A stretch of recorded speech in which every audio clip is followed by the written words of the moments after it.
L'institution financière d'origine valide chaque fichier EDI avant de l'envoyer. Si la validation fait ressortir une erreur dans un fichier d'EDI, parce que les renseignements d'acheminement sont erronés, par exemple, le paiement est rejeté.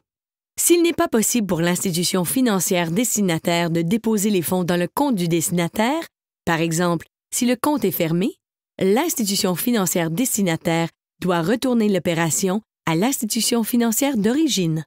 Le retour doit être initié dans le jour ouvrable suivant la date de valeur ou la date d'échange, selon la plus éloignée des deux. Si une erreur est détectée dans une opération d'EDI individuelle dans un fichier d'EDI après la transmission, mais avant la remise des fonds, les règles de l'ACP permettent à l'IF d'origine d'envoyer une demande prioritaire d'annulation du paiement au participant direct destinataire.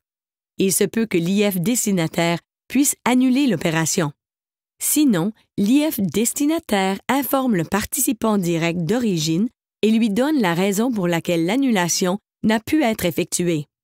Un fichier complet ne peut être annulé que si le participant direct destinataire approuve la demande et qu'il peut extraire facilement toutes les opérations pertinentes de son système. Une fois passé le délai pour l'annulation et les fonds mis à la disposition du destinataire, le paiement EDI est final et irrévocable, puisque les paiements EDI ne peuvent pas être retournés. Cependant, les institutions financières individuelles peuvent opter pour offrir d'autres moyens de correction des erreurs de paiement de facture en dehors du cadre de l'EDI.